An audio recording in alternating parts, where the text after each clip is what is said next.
I'm Dana Carney, and welcome to our Colloquium series for the Institute of Personality and Social Research. Today we have a speaker who has graciously agreed to come and kind of on the heels of last week's discussion, really kind of talk about some of the science behind what we talked about with regard to, criminal law, essentially. So today, if you have any comments or questions, put them in. I think you have Q&A or chat. I looks like you might have chat, but go ahead and do that.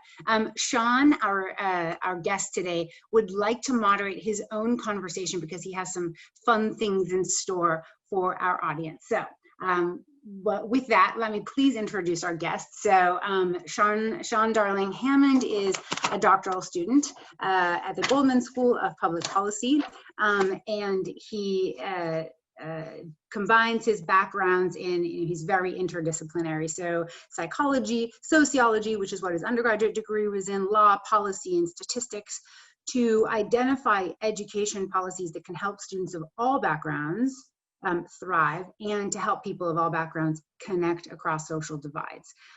So here's what's amazing about Sean. Before coming back to Berkeley for his PhD, he earned his undergraduate degree at Harvard. Then he decided to spend 5 years as the director of research at a mission-driven consulting firm in Washington, D.C. Then he comes back to Berkeley, earns a law degree, a JD. Uh-oh, I might have frozen there. Just to reiterate, he spent 5 years as the director at a mission-driven consulting firm in DC. He earned his law degree from Berkeley in 2014, and now he's a PhD student, so he just can't get enough of education. So he's licensed to practice law in 2 states. Now it's hard enough to pass the bar in 1 state, let alone 2. And while in law school, he served as the director of Berkeley's Berkeley High School's Restorative Justice Program, and he provided legal representation to special ed students. After law school, he clerked for the District Court of the District of Maryland, worked in education law and policy, and during that time, he drafted memoranda on legal pathways to mitigating false confessions, something we talked about last week, and something that's part of what we as social psychologists study and are so concerned with. And something that you might not know is that in his free time, he competes on NBC's American Ninja Warriors as the Giving Ninja. In so doing, he devotes his time to donating to nonprofits that expand opportunity. So today he's going to be talking about mind, science, and criminal law. And in his unique talk, he's going to review sort of cognitive science insights that he can bring to bear on these real world problems toward the goal of trying to improve our criminal justice system. His work is extremely interdisciplinary at the intersection of law, psychology, education, sociology, policy. And he's going to moderate his own discussion. So he, like I said, he has some exciting things planned for you. So it's going to be fantastic. So Sean is absolutely just fantastic. I mean, if you look at his publication record, it'll make us all feel embarrassed because, even as faculty members, Sean, being a doctoral student, sort of like out-publishes all of us. So in any case, without further ado, I would like to turn it over to Sean Darling-Hammond. We are so happy to have you today join us. Thank you, Dana, and or AKA Dr. Carney, who is a role model of mine. So just know that she is being absurdly kind in her introduction and gracious, and everything she said about me is 100 times more truthful about her.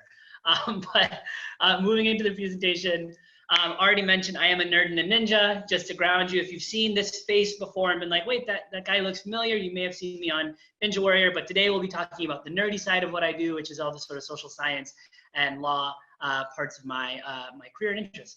But mostly, I'm just someone who cares a lot about these topics. So, as Dana mentioned, I was the head of the Restorative Justice Initiative at Berkeley High School while I was in law school.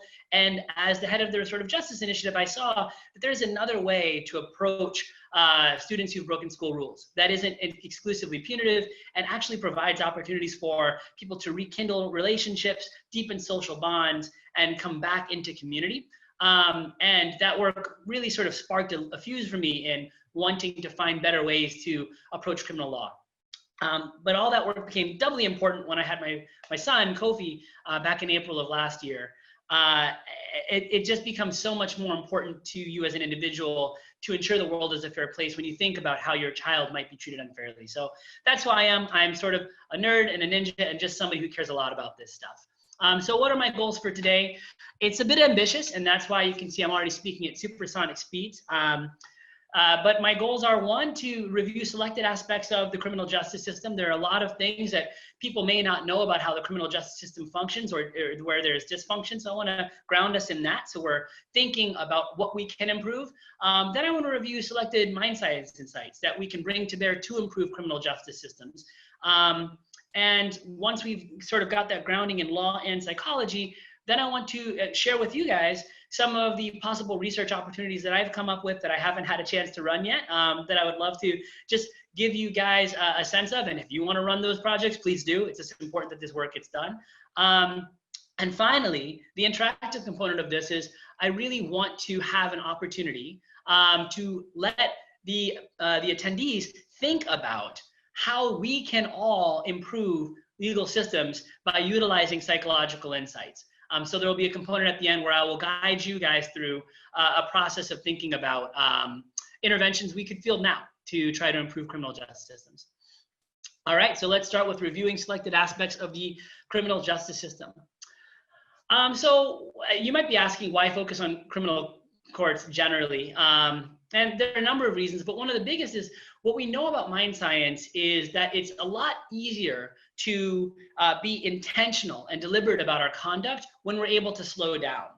And unlike other aspects of society where decisions are made at lightning speed, as they are when police officers interface with citizens or when teachers respond to students in classroom settings, in courts, things are really slow.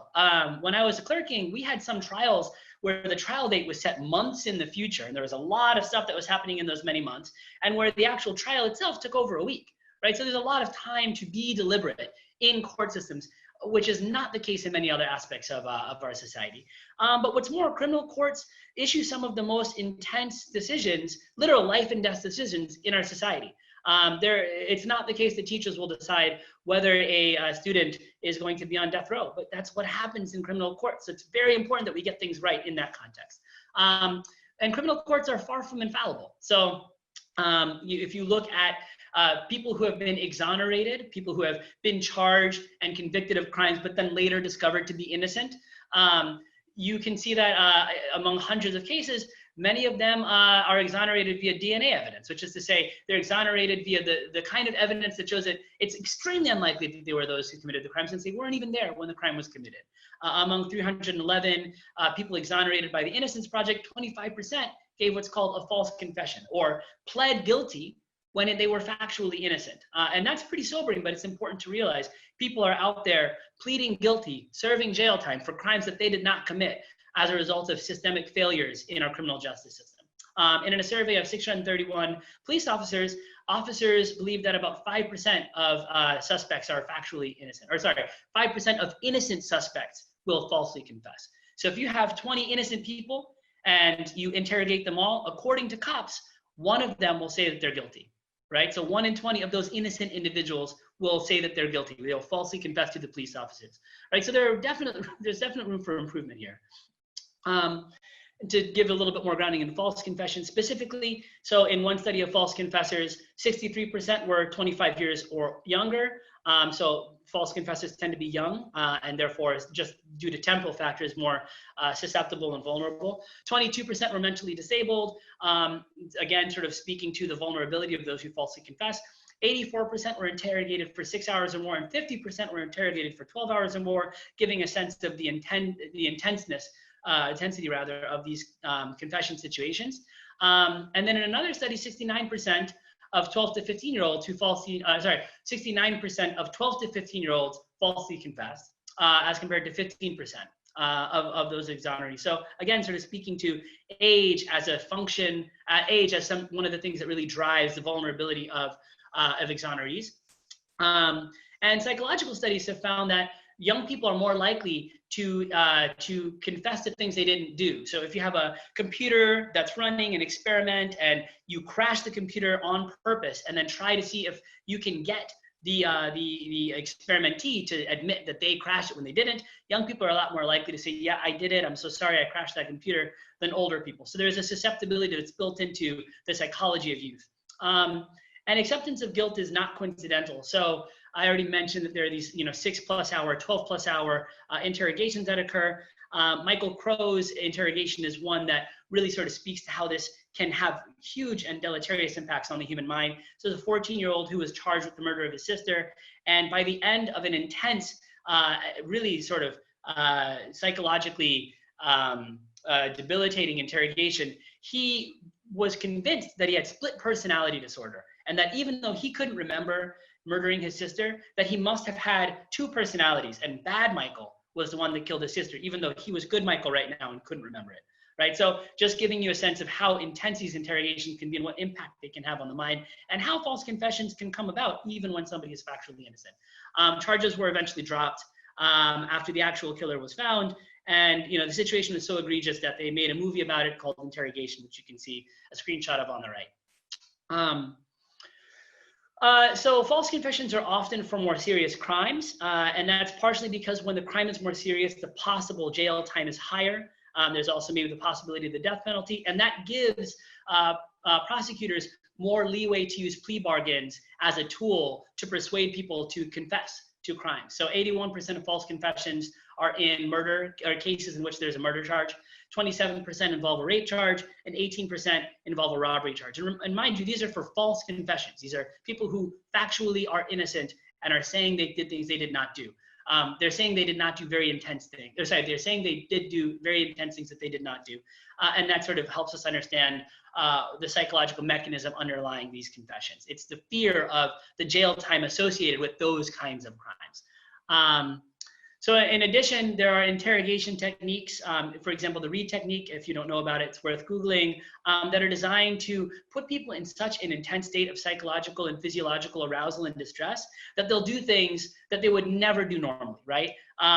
Make them feel like their only hope is to confess, even though they know that they're innocent. So things that police officers can do, they can tell suspects that they have DNA evidence, fingerprint evidence, surveillance footage, or affidavits from other people showing that these defendants are guilty. And in that situation, maybe somebody thinks, well, a jury's gonna think that I'm guilty if this cop does, so I better just confess, right?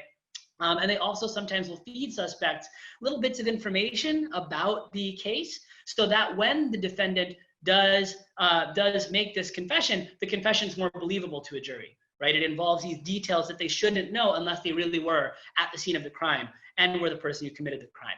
And I should say at this juncture, this data doesn't demonstrate that all prosecutors are driving towards false confessions. What it demonstrates is that some prosecutors are driving towards false confessions because they think that anybody who is a suspect is in some way guilty of something.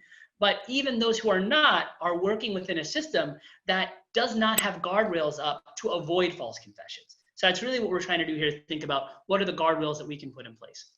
But let's start earlier than false confessions on adult crimes. Let's talk about juveniles. So if you look at Black youth, and you look at what percentage Black youth are of various types of individuals, they are 16% of all youth. But then if you look at how represented they are within the juvenile system, they're overrepresented at each stage. So while they're 16% of all youth, they're 28% of juvenile arrestees, right? 37% of juvenile hall detainees, 38% of people who are in residential placements, 35% of those who are tried as adults, and 58% of those who are admitted to state adult prisons as youth. So there's this incredible overrepresentation. And the chart on the right shows the exact same information, but just shows it as an odds ratio. So Black youth are 1.8 times overrepresented among juvenile arrestees. They're 2.3 times overrepresented among juvenile hall detainees, et cetera. The big picture being that Black youth are overrepresented at each stage. And the common response is that maybe Black youth are engaging in more illicit conduct And that's why they are represented at such a high degree in the juvenile system. And people will often utilize data from the FBI crime statistics or from school crime statistics that are collected by the Department of Education to bolster that argument. But the problem with that kind of data is it already is a function of the sort of discretionary decisions that are built into the system and that might lead to disparities, right? So if, let's imagine that there are biases that might encourage a teacher to find a Black student's conduct more egregious than a white student's conduct when it's the same conduct, then that will lead that teacher to punitively respond to that student again and again and again, and eventually call in a school resource officer or a police officer in the school to respond to that conduct. Will lead to that student to be arrested, will lead that student to be to go through all those steps of the system. And let's imagine that the teacher is not the only one that harbors that bias, but the school resource officer does. And so does the juvenile prosecutor who's going to be responding to the case. And so does the judge. So you can imagine if we just look at the outcome data, we're not going to really understand if there's a difference. So instead, why don't we look at conduct data, right? And people have done that. So if you look at, there's a number of books on this, but the Rich Get Richer and the Crime Get Jail is a good book on that. It's Bruce Western. But if you look at survey responses of youth subdivided by race and ask, have you engaged in the following conduct in the last, whatever time period, you find that Black and white youth actually offend at pretty similar rates. They engage in illicit conduct at pretty similar rates. So in spite of being similar in conduct, they have a very different response by the system, which again speaks to the possibility that there's a systematic problem rather than a conduct problem. And I'm collecting questions as you guys go. I'll respond to them when we get to a good stopping point.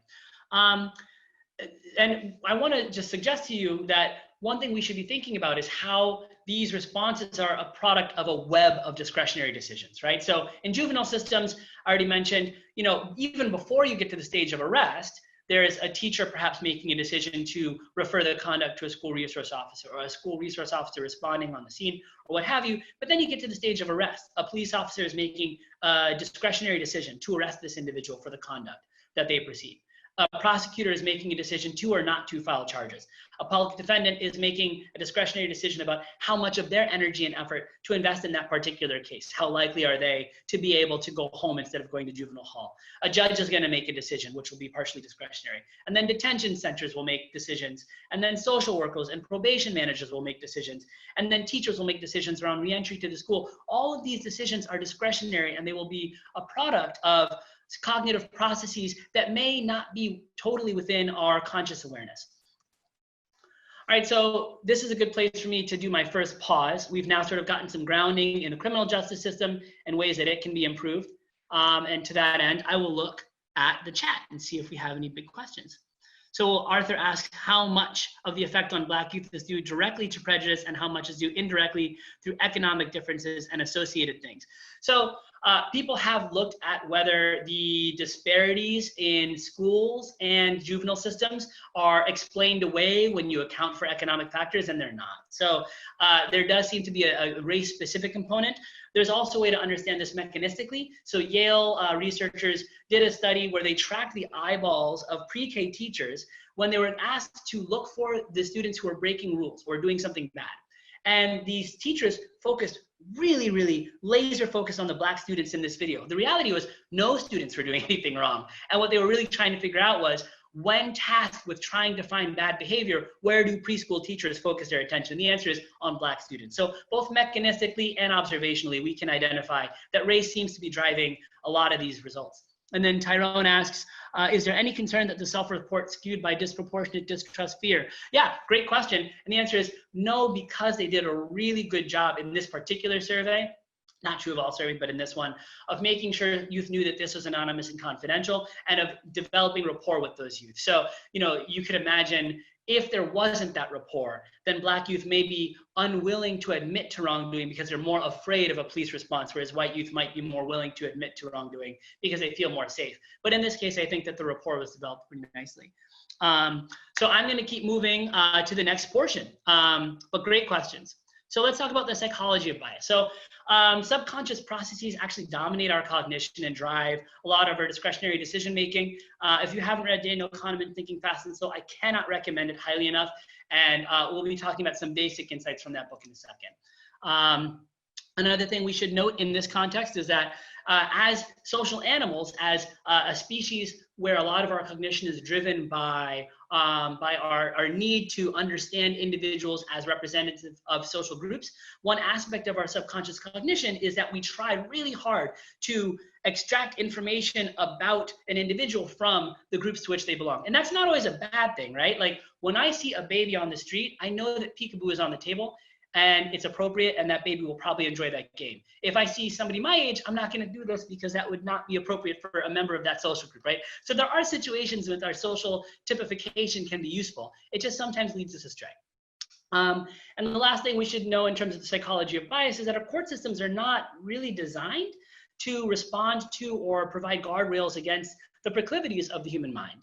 They have not adapted very much. I was actually just speaking with Elizabeth, who's helping run this webinar, about sort of the discrepancy in the development of law and psychology. Law has stayed largely where it was in the 16th century.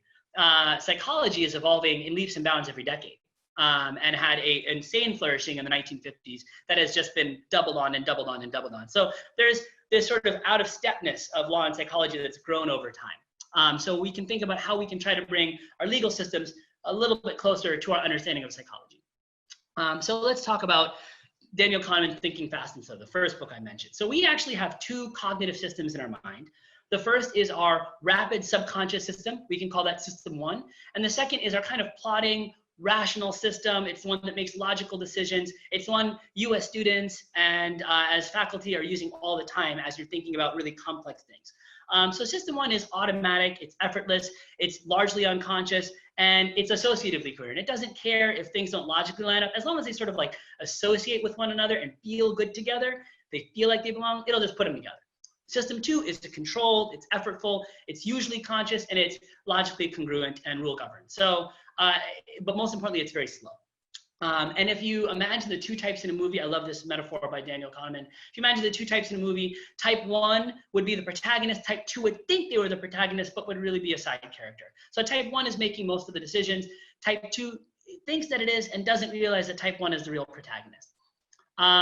So I'll do our first interactive exercise here. I'm gonna give you two numbers and I want you guys to guess what these numbers represent. So the first number is 11 million pieces of information, and the second number is 40 pieces of information. So what do you think those two represent? Hit me in the chat with your guesses.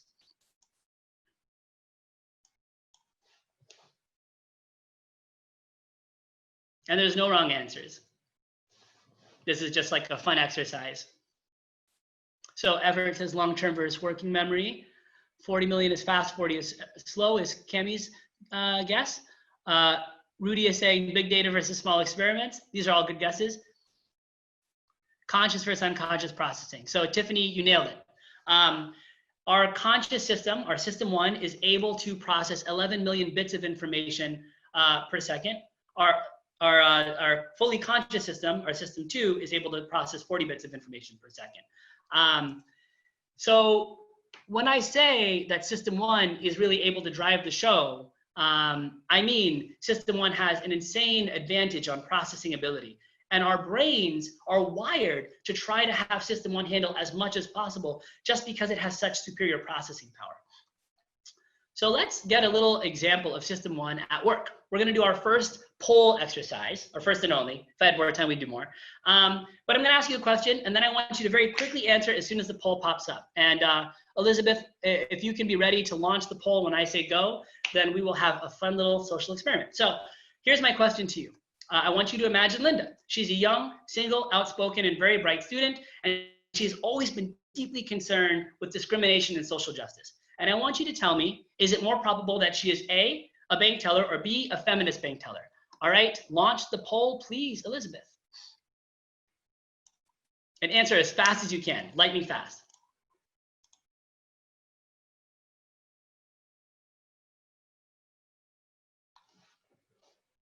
Go, go, go. It shouldn't take you more than a second.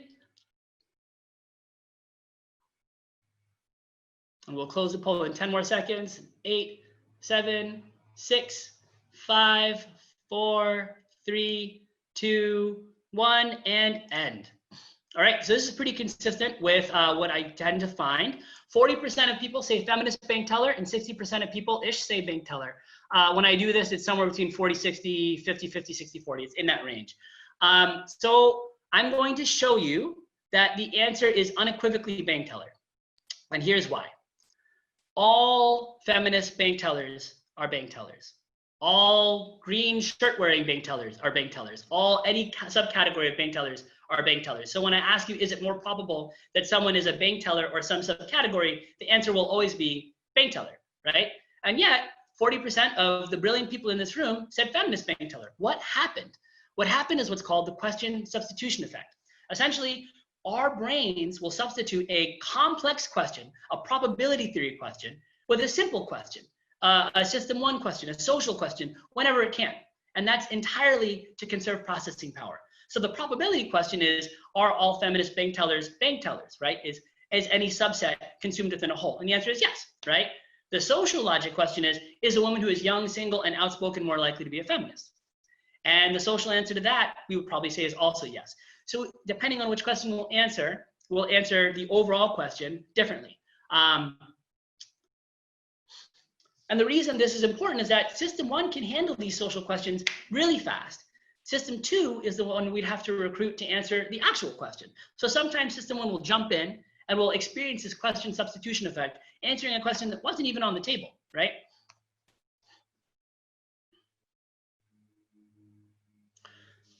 So I mentioned before that system one is fast, but it's not discerning. The information that comes into our brains that governs our system one cognition is a function of all the information that is coming in that's come in over the course of our lives, with largely no filtration.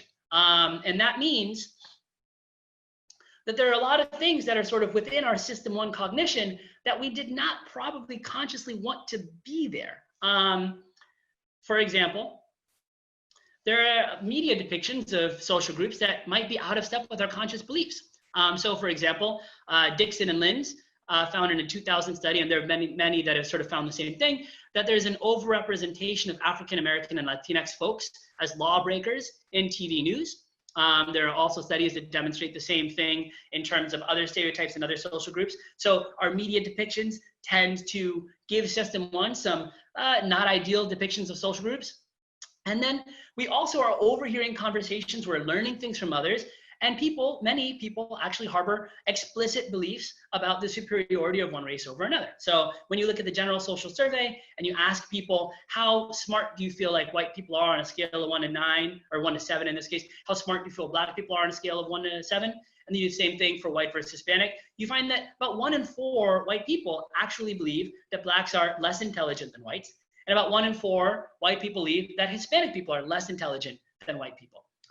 So there are pretty widespread social beliefs about the superiority of one race over another, which might also filter into what we are inhabiting in our sort of social environment, and therefore might be part of what is sort of getting into our system one cognition about groups. It's not that we consciously believe these things, it's that we are subconsciously being inundated with information that might lead us to harbor various beliefs about social groups.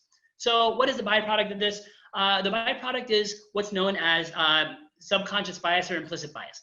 So Banaji and Greenwald have used data from Project Implicit, which is an online platform where people can take an implicit association test to get a sense of how widespread an implicit white is good, black is bad bias might be. And when I say many surveys, I mean many millions of surveys over the course of the last decade plus have been conducted on Project Implicit.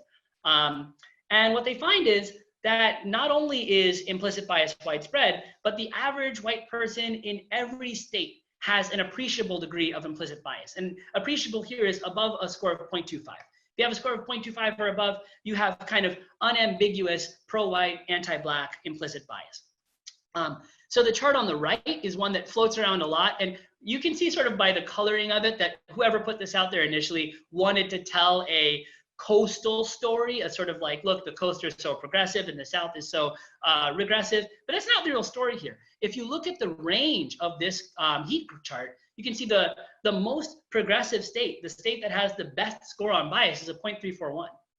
The state that has the worst score is a 0.456. That's not a very big range. And all of those scores are above that 0.25 I mentioned before, which is to say that the average white person in any US state harbors an appreciable degree of pro-white, anti-Black implicit bias. I also have access to county level data from Project Implicit, so I created this chart for you guys. This is not something you'll find floating around. This is just in this presentation. And if you look at counties and subdivide them based on whether the county is on average one that exhibits severe anti-white bias, notable anti-white bias, minimal bias, notable anti-Black bias, or severe anti-Black bias, you see that very few counties have no or pro-Black bias, 8% or 0 in those cases. And a lot of counties harbor either notable or severe anti-Black bias. So that is sort of the natural byproduct of the milieu that we all inhabit, this sort of zeitgeist that that involves the media depictions and the explicit beliefs that we might overhear. But it's not just everyday people, it's also judges. To bring it back to criminal law, judges also harbor implicit biases. So Rechlinsky and colleagues have done research on this, Levinson and colleagues have done research on this, and many others as well, and they've identified that judges harbor anti-Black, pro-white bias, anti-Jewish bias, and anti-Asian implicit bias. And that's important because I think we all want to believe that if you hold a really strong commitment to egalitarianism, that can be enough to overcome these subconscious processes. And I would argue that the drama around the current confirmation hearings notwithstanding, judges generally harbor stronger commitments to egalitarianism than the average person. At least the judges I've met certainly did. And yet, these subconscious biases persist in that context as well. Another sort of way that we can feel into this notion of implicit bias is it's not just black bad, white good. There are certain stereotypes about various social groups that are related directly to criminal law. So one is the notion that Black people are more criminal or more culpable at baseline. And in one experiment, Graham and Lowry found, and then there's another, Rattan and colleagues, found that police officers and probation officers, respectively, were given subconscious primes, so words associated with Blackness like dreadlocks, homeboy, Harlem, or were given neutral primes. And when they were given these primes that were associated with Blackness, they were more likely to believe a racially ambiguous juvenile in a vignette was Black, was older, was more culpable, and should get harsher punishment. So being subconsciously primed with information that suggests Blackness was enough to make people think this kid is more deserving of punishment and more likely to break rules.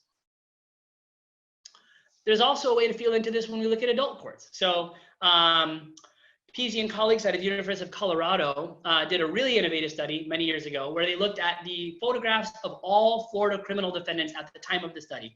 And I say all because at the time of the study, Florida was even stranger than it is today in that there were photos of every criminal defendant that was currently facing charges. And there was information about all prior charges, the severity of prior offenses, the current offense, concurrent offenses that occurred at the time of the current charged offense, the sort of information about their physical appearance and their actual picture.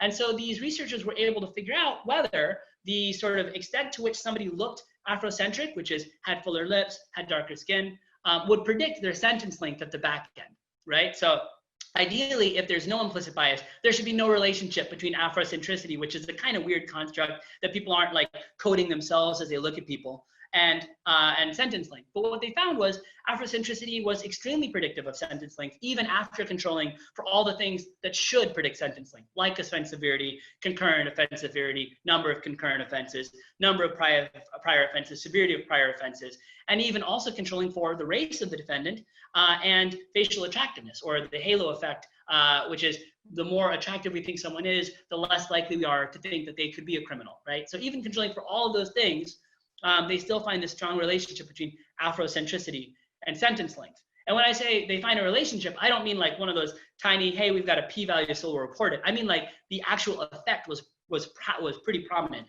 Having Afrocentricity was as damning to somebody's sentence as having a severe concurrent offense. So you can imagine empirically, burglary plus assault was the same as burglary plus Afrocentricity, right? It was as tough on that person as a concurrent severe offense. So again, sort of evidence of this subconscious, these subconscious processes mattering. So just to recap, our brains prefer to utilize the system 1 processing, and it can result in these deleterious impacts in criminal courts. So how does bias filter into our decision making? Well, it combines with other cognitive processes to result in us treating people differently depending on how they look. And so we'll talk about all these, so I won't give you the recap here. So the first one is ventromedial prefrontal cortex activation. So there's a part of our brain kind of here in the back called the ventromedial prefrontal cortex, and it's what allows us to individuate people, to see someone as an individual rather than an amalgamation of the social groups and the stereotypes associated with the social groups that they belong to. We find it easier to activate the VMPFC or ventromedial prefrontal cortex when someone feels similar to us, and race is a big product of, or a big driver of who feels similar. And this results in what's known as the cross-race effect, which is the tendency to have a difficult time differentiating people of a race that is different from our own. So, this effect is so widespread in our social belief system, not just in psychology, that it was the subject of a joke in Rush Hour, a movie that if you're my age, you might remember, but if you're a little young, you might not. And it's a movie with a Chinese lead. So the lead in that movie was Jackie Chan, and yet they're still poking fun at this idea that all Asian people look alike to a Black person. So that's how widespread that belief is. And that's a sort of product, the cognitive process that leads to it. And here I wanted to show you a clip of Samuel L. Jackson just getting irate towards Access Hollywood reporter who confuses him with Lawrence Fishburne. It's a hysterical clip. I highly recommend you look at it. We don't have time right now. But why does that happen? It happens because of this cross-race effect. But individuals who are perceived as amalgams of stereotypes don't always have Samuel L. Jackson's ability to call it out when it happens and to demand individuation in the moment. So I think there's a way that we can understand how this might impact how judges perceive criminal defendants. If judges see a criminal defendant or a juvenile defendant as an amalgamation of negative stereotypes, they're less likely to individuate them, understand their particular circumstances, understand their particular conduct, and respond to them as an individual. And that can create disparities by group over time. So another effect we should know about is the fundamental attribution error. That is the tendency to believe that other people's conduct is a function of their personality, but our conduct is a function of our circumstances when the conduct is negative. So if the classic example, if my partner is late to a date, I will blame that on them. They don't respect my time enough. But if I am late to a date, I will blame it on traffic. It was the situation, right? And it can be the exact same conduct in the exact same situation, but if you change who is involved, then our response to it changes, and that is called the fundamental attribution error. Turns out we don't commit the fundamental attribution error equally across individuals. We recruit it more when we have a hard time activating our ventromedial prefrontal cortex, which is to say, when we are interacting with individuals who we see as different from ourselves, who may be of a different race from ourselves, right? So what this can mean is that if we are a judge or a probation officer or anybody who's sort of dealing with a defendant, we may be more likely to attribute their conduct to their personality rather than the situation that they're inhabiting if they are different from us. And that is exactly what a team of researchers found when they looked at narrative reports of juveniles. When the juvenile was Black, the conduct was seen as a result of their personality traits. When the juvenile was white, the conduct was seen as a function of their situation. And the last thing we might think about is how cognitive load plays a role. So when we feel more cognitively overwhelmed, when we have what's known as less working memory, we're more likely to rely on our biases. And if you're curious, you can look at Kleider et al.'s paper on that topic. Essentially, you can imagine if you are in a court situation or you're a juror and you're just feeling overwhelmed by the amount of information coming your way, you're more likely to rely on biases you might have about the defendant's social group than if you feel a little bit less overwhelmed and you have more working memory. So these are some of the things that can matter. One last one, when race is more salient, which is to say when it's very clear that race is a part of what's going on in a criminal case, people actually do better at reining in their biases. When race is sort of an unspoken specter, people do a less good job of reining in their biases, and that's the result of Ingrasselli's work in the Yale Law Journal from 2015, another really great study. And then there's sort of what happens when we don't have clear criteria. So if we don't have criteria on the table, we tend to create criteria that drive us to the conclusions we care about.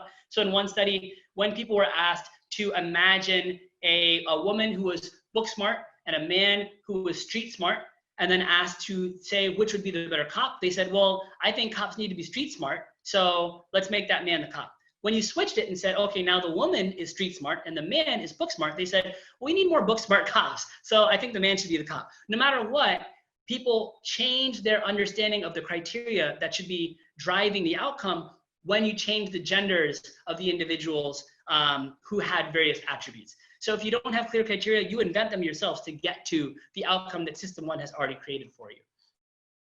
So that's a lot. There are other factors that might matter, which, you know, if we had more time, I would love to talk about, but those are some of the cognitive insights we might care about. So now let's explore possible research opportunities. And then, as promised, let's spend a little bit of time thinking about what we can all come up with in the last, let's say, 4 minutes. So we talked about selective ventromedial prefrontal cortex activation. What are some things we can do to try to ameliorate that? Well, we can have structural opportunities for vivid individuation for every juror and every judge to really understand that defendant for who they are. That can mean we have longer juvenile proceedings, so there's an opportunity for the public defender to explain who this kid is. That can mean that there is a portion of the trial proceeding that actually involves having more witnesses come in and more willingness to have those kinds of witnesses come in who can explain who this person is. We can have a perspective getting intervention where judges and jurors and prosecutors are actually getting perspectives from falsely accused defendants, helping them have more empathy for individuals who may be falsely accused, and therefore activating their VMPFC so they think, wow, they're not so different from me, people who might be victims of false confession. I should probably really try to understand this person for who they are. And then we can use cross-race jury instructions. It's a little complex, I won't get into it, but essentially we can help people imagine if they would change their perception of the defendant if they imagine the defendant's race to be different than it is. So if you have a black defendant, you could say at the end of the trial, would any of the conclusions you drew about this defendant be different if you imagine the entire trial again, but the defendant is white this time? So then we had that sort of motivated cognition and criteria adjustment thing, the police study that I mentioned before. Well, we could have clear criteria for when a juvenile ends up in juvenile hall, or for when a defendant can end up in pretrial detention. And a lot of that is extremely discretionary. So judges get to decide based on a very small number of criteria and with no requirement that they write up a decision at the back end when a kid goes to juvie, or when somebody is a flight risk, or when somebody is a danger to the community and therefore must be placed in pretrial detention. So if we have clearer criteria for when those decisions need to be made in one direction or the other, that might mitigate these disparities. Having an overwhelmed cognitive load seems to lead to biased outcomes, so maybe we can simplify the jury decision-making process. Rather than asking jurors to keep a million things in their head, we might use a design thinking approach to make the process of deciding guilt or innocence a little bit more straightforward for the brain, so people's working memory isn't taxed and they're less likely to lean on their biases. So that's just to give you a taste of sort of how we can think of psychological issues and then come up with potential psychological interventions that could improve conditions. So now I want to, in the time we have left, actually ask you guys to come up with something. Before I ask you to come up with a sort of immediate solution, I just want to give credence to the importance of long-term structural change. We should always treat long-term structural change, particularly in criminal courts. And that can be things like changing criminal law statutes or diversifying the judiciary. Like, these are the things that are really going to move the system to be unrecognizably better than what it is now. But people are suffering now. And that means there is value in thinking about what we can do at the same time to improve the system with the sort of cards we have on the table at the moment. And there are a lot of opportunities for change. So courts have immense discretion in how they prepare judges for their job, how they prepare prosecutors, how they prepare public defenders, how they prepare juries to deliberate, how they guide juries through the deliberation process, how we talk about parties at trial, sort of what's on the table, what's off the table, how much time we have to learn about the defendant, and how we make judicial decisions generally. So how does a judge, what criteria does a judge have in making a decision? And so I want to quickly guide you in the chat to come up with one psychology-related issue that you see in criminal courts, and then come up with one psychological response to that issue. And so let's spend a couple minutes, just ponder and then share in the chat. And if we don't come up with anything, that's okay. But if we do, wonderful, right?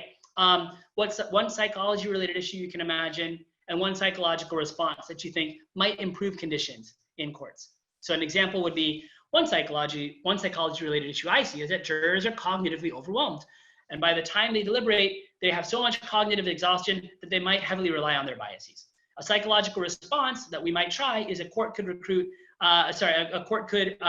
require breaks during deliberation every 45 minutes. So let's give that a shot.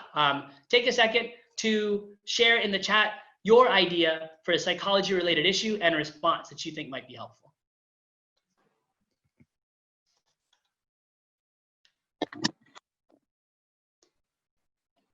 And I think in the interest of time, Dana, if you want to close us out while people are coming up with these, feel free, because I know we're ending at 12.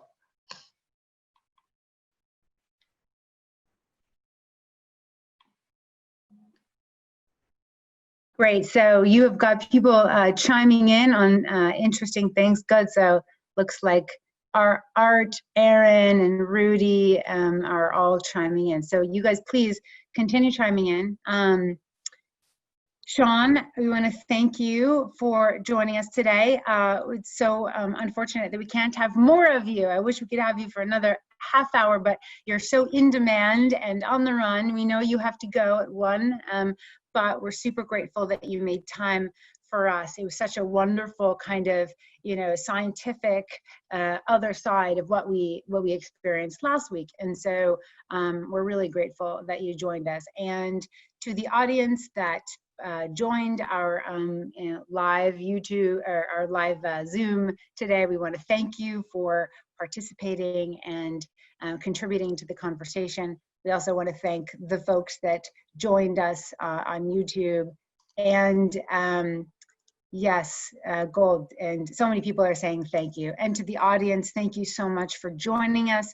And of course, thank you so much to Elizabeth for making all of this happen. Sean, we are so lucky to have you. Sean's an IPSR member now, so we're going to see a little more of him. We're so excited. And can you send us a link to your TV show? We want to see some of that. I want to see some of this ninja action. Absolutely, I'd be more than happy to. And I just want to say thank you so much to Jason, Arthur, Tiffany, Rudy. These are really great suggestions. And there's just a lot of room for growth in the judiciary. So I hope we field some of this. I hope we come to some insights that can be leveraged. And I know that there are court systems that are eager to try this stuff out and are hoping for psychological partners who can help guide them into the 21st century. Yes. Hook us up, Sean. We're with you. We want to help. Thanks, everyone, so much. All right. Thank you, everyone. Have a wonderful day.